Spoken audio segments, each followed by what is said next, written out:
अस्सलाम वालेकुम।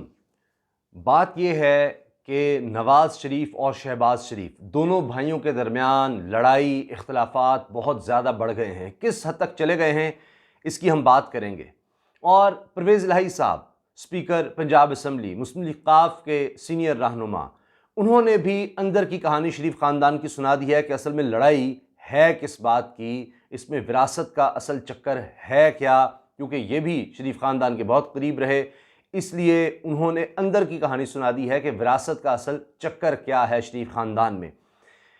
लेकिन चौधरी निसार साहब अब आए हैं अचानक मंजर आम पर और उन्होंने अफ़गान तालिबान के हवाले से, अफ़गानिस्तान के हवाले से नवाज़ शरीफ ने क्या किया, अफ़गान तालिबान की पीठ में किस तरह छुरा घोंपा, उस बारे में एक बड़ा इंकशाफ कर दिया है। और उन पर जो इल्ज़ामात लगते रहे तहरीक इंसाफ और तारुल कादरी साहब के धरने के बारे में कि ये उनको फैसिलिटेट कर रहे थे, असल कहानी क्या है चौधरी निसार ने वो आकर बता दी है। और सबसे अहम खबर जो हम इस वीडियो में डिस्कस करेंगे वो है कि चौधरी निसार से ज़्यादा सीनियर नहीं तो कम से कम चौधरी निसार के कद काट के आदमी, साबिक विफाकी वजीर, नवाज शरीफ के करीब तरीन साथी, उन्होंने भी बगावत कर दी है चौधरी निसार की तरह। और अजीब बात यह है कि जब हुकूमत थी नून लीग की तो चौधरी निसार और ये शख्सियत ये एक दूसरे के शदीद मुखालिफ थे, यानी काबीना में इकट्ठे बैठना भी गवारा नहीं करते थे। अब वो भी चौधरी निसार के हम नवा हो गए हैं। ये हैरान कुन बात है। ये वो शख्सियत है जो आपको कभी मरियम नवाज साहिबा के पीछे हाथ बांधकर खड़ी नजर नहीं आएगी। अब उन्होंने नवाज शरीफ के बयानिए से, उनकी सियासत से बगावत कर दी है।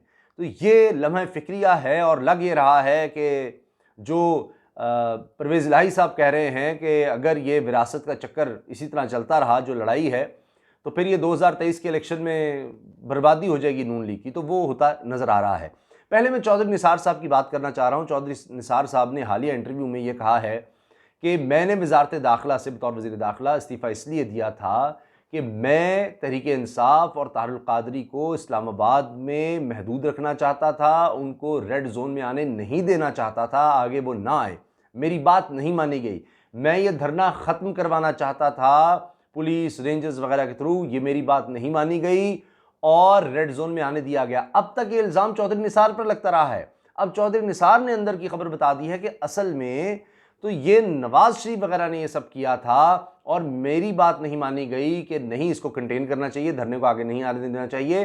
तो इस बात पर, इन इख्तलाफात पर मैंने इस्तीफ़ा दे दिया था। एक और बात जो उन्होंने बताई, मुल्ला अब्दुल गनी बरादर, जो इस वक्त कहा जा रहा है कि अफ़गानिस्तान में वज़ीर आज़म और इस सतह पर होंगे या सदर की सतह पर होंगे, उनको हवाले किया अफ़गान हुकूमत के, अशरफ गनी के। किसने किया? नवाज शरीफ ने किया। क्यों किया? इस पर चौधरी निसार कह रहे हैं मैंने मना किया था, तहफ़्फ़ुज़ात थे, मैं नहीं चाहता था ये काम किया जाए, लेकिन ये नवाज शरीफ ने किया। क्यों किया? क्यों इस तरह अफ़गान तालिबान की पीठ में छुरा घोंपा? उनकी इतनी अहम शख्सियत को पाकिस्तान ने क्यों, अफ़गान हुकूमत, यह ज़ाहिर है कि जो एक तरह से कठपुतली थी अमेरिका की, अशरफ गनी वगैरह, जो पाकिस्तान के ख़िलाफ़ काम कर रहे थे, NDS हो, उनका नेशनल सिक्योरिटी एडवाइज़र हो, जो हाल ही में नवाज शरीफ से जाकर मिला भी था, वो सब लोग जब पाकिस्तान के ख़िलाफ़ काम कर रहे थे, तो ऐसे लोगों के साथ इतना करीबी ताल्लुक़ कि आप मुल्ला अब्दुल गनी बरादर जैसी शख्सियत को अफ़गान हुकूमत के हवाले कर दें, क्यों किया? तो इस पर एतराज़ किया था चौधरी निसार ने और मना किया था, उनके तहफ़्फ़ुज़ात थे, लेकिन वो नहीं माने गए। तो आपको पता ही है फिर इख्तलाफात यहाँ हो गए थे। चौधरी निसार ने साफ साफ कह दिया, एक तो 2018 में इलेक्शन भी इंडिपेंडेंट लड़े, उन्होंने साफ कह दिया था कि मैं बच्चों की ग़ुलामी नहीं कर सकता, यानी मरियम साहिबा के पीछे हाथ बांध कर खड़ा नहीं हो सकता, मैं बच्चों के पीछे या उनकी ग़ुलामी में नहीं चल सकता। ये उनको कबूल नहीं थी, इसलिए वो अलहदा हो गए। अब एक और शख्सियत का इसमें इजाफा हो गया है और वो हैं साबिक विफाकी वज़ीर मुस्लिम लीग नून के अहम तरीन रहनुमा ख्वाजा आसिफ। जी हाँ, आप देख लीजिए, आपको ख्वाजा आसिफ कहीं मरीम साहिबा के पीछे नज़र नहीं आएंगे, शाहिद खान अब्बासी की तरह कहीं उनके हक़ में बात करते या जो वो लाइन लेंगी वो लेते हुए नज़र नहीं आएंगे। लेकिन अब जो उन्होंने हालिया टेलीविज़न पर इंटरव्यू दिया है, ज़ाहिर है कि वो प्लान्ड होता है, ये नहीं कि वो कहीं खड़े थे और कोई जज्बात में उन्होंने बात कह दी।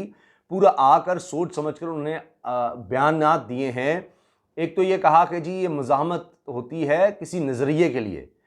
अब वो साफ कह रहे हैं, इसका मतलब है कि कोई नज़रिया नहीं है नवाज शरीफ का, और फिर वो कहते हैं कि जी ये मज़ामत मुफाहमत जो है ये मैं समझता हूँ कि ये नून लीग को बर्बाद कर रही है। और फिर वो बात मुफाहमत की करते हैं। ख्वाजा आसिफ कहते हैं कि जी मुफाहमत होनी चाहिए ताकि चीज़ें आगे बढ़ें, और ये मुफाहमत मज़ामत के चक्कर में पार्टी तबाह हो रही है और इसमें आसिफ अली ज़रदारी रास्ता बना रहे हैं। हो सकता है अगली हुकूमत में कोई जगह बना जाएँ।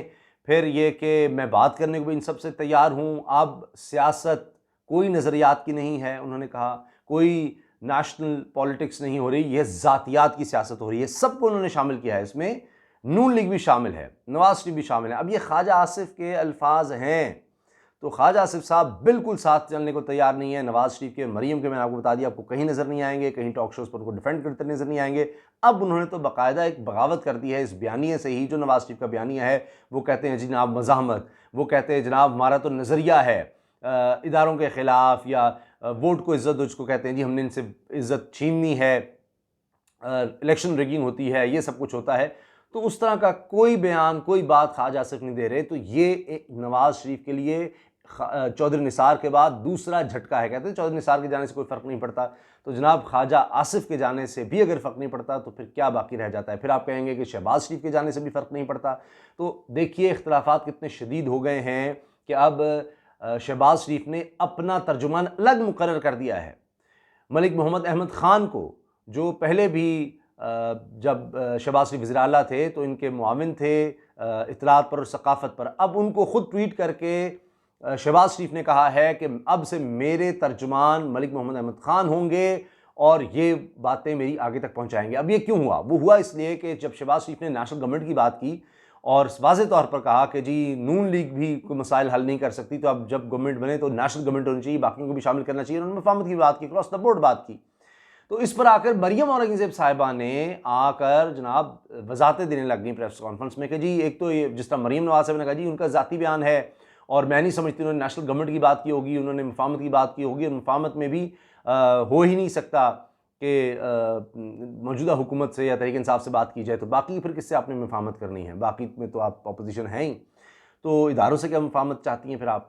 बहरहाल नेशनल गवर्नमेंट की जब शहबाज शरीफ ने बात की और उसको डिनाई किया नून लीग की तरफ से, यानी तर्जुमान नून लीग की मरियम औरंगज़ेब साहबा करेंगी, तो शहबाज शरीफ ने इस पर अपनी ज़िल्लत महसूस की और उन्होंने कहा कि ठीक है फिर मेरा रास्ता जुदा है, अब मैं अपना तर्जुमान अलग मुकर्रर करूँगा। और मलिक मोहम्मद ख़ान साहब फिर आते हैं तो वो डिफेंड करते हैं, कहते हैं जी बिल्कुल सदर मुस्लिम लीग नून शहबाज शरीफ ने नेशनल गवर्नमेंट की ही बात की थी और अब वो यानी उस पर स्टैंड ले गए हैं शहबाज शरीफ। तो ये रास्ते अब बाकायदा जुदा हो गए हैं। और मैं आपको अंदर की खबर दे देता हूँ कि शहबाज शरीफ साहब ने हाल ही में अहम शख्सियात से मुलाकातें की हैं और उसमें उन्होंने थोड़ा सा और वक्त मांगा है कि जी मैं तो अब मुझे थोड़ा सा वक्त दे दे, देखिए चीज़ें बेहतर हो जाएंगी, हम आपके ख़िलाफ़ नहीं बोलेंगे। लेकिन उनको कहा गया है कि ना तो आपकी भतीजी आपके कंट्रोल में है और ना ही आपके भाई, तो फिर आप हमसे क्या रियायतें मांगने आए हैं? तो ये इस वक्त ताज़ा तरीन सूरत हाल है। बाकी जो परवेज़ इलाही साहब हैं उन्होंने बताया है कि ये कोई बयानिए की जंग नहीं है,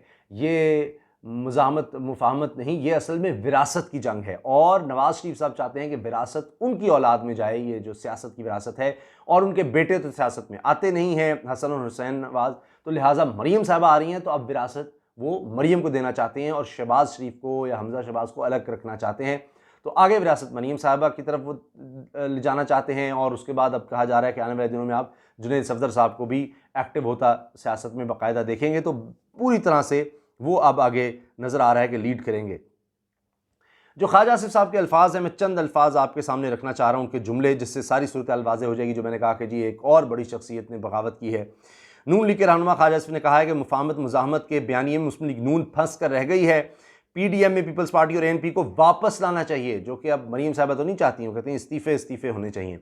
असम्बली में जवाब हो रहा है, जो अब हो रहा है माजी में कभी नहीं देखा। पाकिस्तान में अब सियासत ज़ाती या गिरोही मफादात के लिए हो रही है, मुफाहमत या मज़ाहमत के सिलसिले में नहीं पढ़ना चाहता, दरमियानी रास्ता निकालने की ज़रूरत है। मेरी नज़र में मज़ाहमत का लफ्ज़ गलत जगह पर इस्तेमाल हो रहा है, यानी ये जो मज़ाहमत कह रही है मरियम या नवाज शरीफ, ये गलत हो रहा है, गलत जगह इस्तेमाल हो रहा है। किसी नज़रिए का दिफा किया जाए तो मज़ाहमत हो सकती है, यानी कोई नज़रिया ही नहीं है, कोई नज़रिया हो तो उस पर मज़ाहमत करें ना। जरदारी से मुतालिक बयान पर PPP की बजाय नून लीग ने एहतजाज किया। इन ख्यालात का इजहार उन्होंने एक इंटरव्यू में किया। ख्वाजा आसिफ ने मजीद कहा कि एक नस्ल जा रही है, दूसरी नस्ल आ रही है, तो इस किस्म के तजादात होना फितरी है। मैं समझता हूँ 3 तरह के लोग हैं, कुछ लड़ रहे हैं, कुछ ने लड़ दिया है, कुछ लड़ेंगे और कुछ लड़ना नहीं चाहते। सियासत ढंग बहुत बदल गए हैं। मैं तो इसे सियासत कहने से भी गुरेज करूँगा। सियासत अब नेशनल इश्यूज़ की नहीं है, नज़रियाती सियासत नहीं है। सियासत बहुत ज़्यादा ज़ातियात के इर्द गिर्द घूम रही है। मुफाहमत मज़ामत के बयानी में मुस्लिम लीग नून फंस कर रह गई है। एक सवाल के जवाब में ख्वाजा आसिफ ने कहा कि मुफाहमत मज़ामत के चक्कर में नहीं फंसना चाहता। मैं समझता हूँ दरमियानी रास्ता बेहतर है और सियासत मुमकिनात का खेल है। जहाँ मुमकिनात आ जाएँ, अस्करियत पसंदी की गुंजाइश नहीं होती, दूसरों को स्पेस दी जाती है। अगर बात आइन की बालादस्ती की हो तो मज़ामती सियासत की जा सकती है। यानी इसका मतलब है कि मज़ामती सियासत क्या हो, आइन की बालादस्ती की तो बात नहीं हो रही, तो ज़ातियात की बात हो रही है। फिर शरीफ ख़ानदान में अगर बात आइन की बालादस्ती की हो तो मज़ामती सियासत की जा सकती है। सियासत मुफाहमत की ही होनी चाहिए, यानी अगर होनी ही है तो फिर मुफाहमत की, यानी शहबाज शरीफ साली होनी चाहिए। और बाकी उन्होंने मज़ीद इसी हवाले से बात की है और फिर वो कहते हैं कि जी सियासत का तक़द्दुस सब ने पामाल किया है, आइन के अंदर हुकूमत गिराने का तरीक़ाकार मौजूद है, हमारा हक़ है। बहरहाल वो कहते हैं कि जी सब ने पामाल किया है और सियासतदानों का ज़्यादा कसूर है, हमने डिक्टेटर्स को बुलाया, हम साथ मिले हुए थे। तो वो तो ये चीज़ें एक्सेप्ट कर रहे हैं जो कि नवाज़ शरीफ साहब या मरीम साहिबा या उनके जो लोग हैं वो एक्सेप्ट करने को तैयार नहीं हैं। तो देखिए आने वाले दिनों में ख्वाजा आसिफ बाकायदा किस तरह से ऐलान करते हैं चौधरी निसार की तरह के जी इस तरह मैं नहीं चल सकता। आपका क्या ख्याल है, आपकी क्या राय है? क्या ख्वाजा आसिफ भी बिल्कुल चौधरी निसार के नक्शे कदम पर चलने वाले हैं? और ये जो लड़ाई है शहबाज और नवाज़ की, इसमें जीत किसकी होगी? कमेंट्स में अपनी राय का इजहार ज़रूर कीजिएगा।